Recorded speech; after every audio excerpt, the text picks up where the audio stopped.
thousands of applicants applied, but you are here today because there are seeds of greatness in you with massive potential. But I want to remind you, this is not your grandfather's apprentice. The winner will receive a $250,000 job offer and the once-in-a-lifetime opportunity to work for me as my protege, where you will help grow the $1 billion sports media empire that my team and I have built from scratch. Let's go! We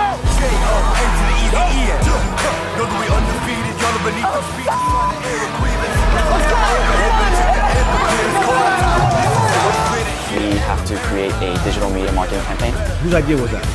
Brilliant, brilliant. You know exactly what you're doing in terms of social media. Like, I'm not your dog. You don't need to pat my head when I do something right. For this video, we want it. You bombed, and you bombed. This is completely unacceptable. He's very strong on ideation, but executes almost nothing. I wanted her to shine. Can you not interrupt me, please? Why are you here? Because I'm fighting for you guys, to fight for my son. Horses load, It was really all the work, all the talk, all the handicapping is done. You know how many times I've fallen, I've failed With the call, a million times. 2019 But I get Kentucky back up Derby. and I fight. Here's Larry Cole. That's what you guys Thank you, will Mike. do. Spin-off has moved into the starting gate.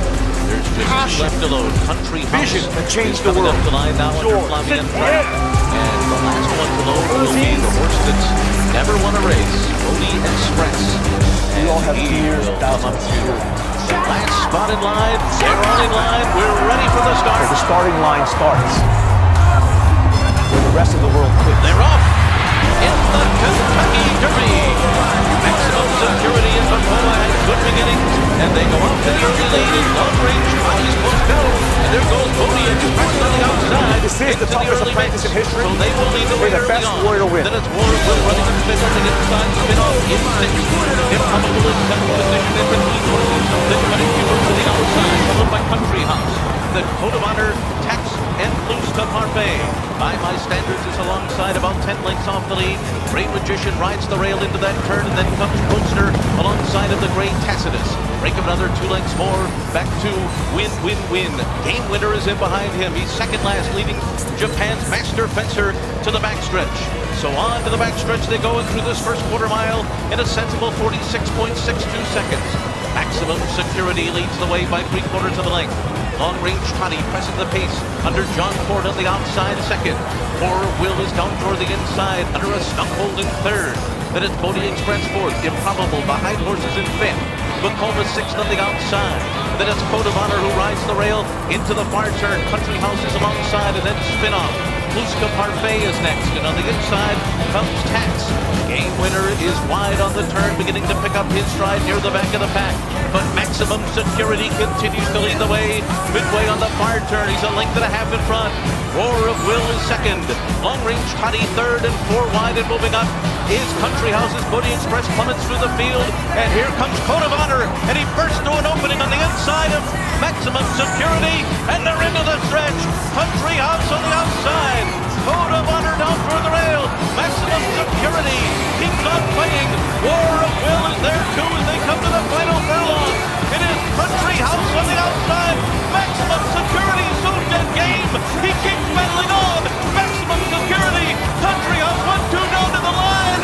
Maximum Security wins the Kentucky Derby. And then it was Country House second, followed by Code of Honor third. And in behind them, Master Fencer, who was closing late inside of Tacitus. It's Maximum Security. He's never lost a race, and he wins it under Louis Saez. There is an objection that has been posted on the board, so it is unofficial for the moment. There you see the unofficial order of fitness. He did come out at the top of the stretch, nearing the top of the stretch. He impeded the one-horse War of Will. Maximum Security moved out of lane before he was clear, forcing the rider of number 1, War of Will, to chuck up a little bit. Now, at that point, the 20, the runner-up Country House, whose claim foul was on the outside yellow cap. It actually happened before that. It did not affect number 20. He didn't have to steady because of this, but the one horse did have to steady. War of Will. Coming to the top of the stretch, maybe about a 16th of a mile before the quarter pole, is where Maximum Security ducked out. He did bother War of Will, definitely, but it's hard to see that he did anything to Country House. So here we see him as we're going into the far turn. This is the 3 furlong pole, the green and white pole as they're passing right now. War of Will, the horse with a white stripe on his face, directly in behind the horse with the pink silks. Maximum Secured. Now he has a lane to run, so his jockey is taking him outside of Luis Saez and Maximum Security. Right there is where number 7, Maximum Security, came out of a lane or two, forcing War of Will to steady. It's on a spot of the racetrack where it's very hard to determine exactly how much he impeded him, but you could tell by the reaction